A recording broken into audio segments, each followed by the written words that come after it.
শিলাইদহ ভাবে আপনি ওদের, জোড়াসাঁকো ভাবে আপনি এদের। বিশ্বভারতী ভেবেছিল জর্জ বিশ্বাসের নন, আপনি তাদের। রবীন্দ্রনাথ, আপনি আসলে কার? যুদ্ধের সময় ট্রেঞ্চের মধ্যে শেষ নিঃশ্বাস নেওয়ার আগে এক তরুণ কবি ভেবেছিল আপনি তার।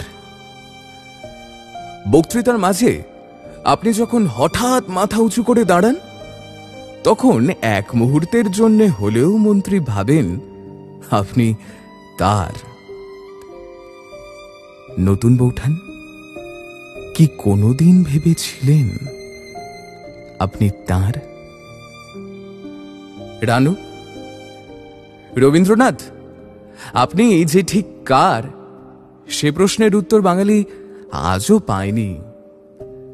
দাদামশাই ভাবেন আপনি গোড়ার রচয়িতা, আপনি তাঁর।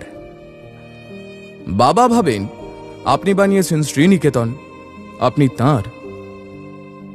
মা ভাবেন আপনার সুরেই বেজে উঠেছে ওর বীণা, আপনি তাঁর। ভীরু কিশোরী, যে মুখ ফুটে বলতে পারেনি, শুধু চিরকুটে লিখে দিয়েছে, হাতখানি ওই বাড়িয়ে আনো, দাও গো আমার হাতে, ধরবো তারে, ভরবো তারে, রাখবো তারে সাথে। সে মনে করে আপনি তার। আর কফি হাউসে টেবিল চাপড়ে রাগী তরুণ ঘোষণা করে আপনি আসলে মাত্রাবৃত্তের। যতজন বাঙালি ততজন রবীন্দ্রনাথ।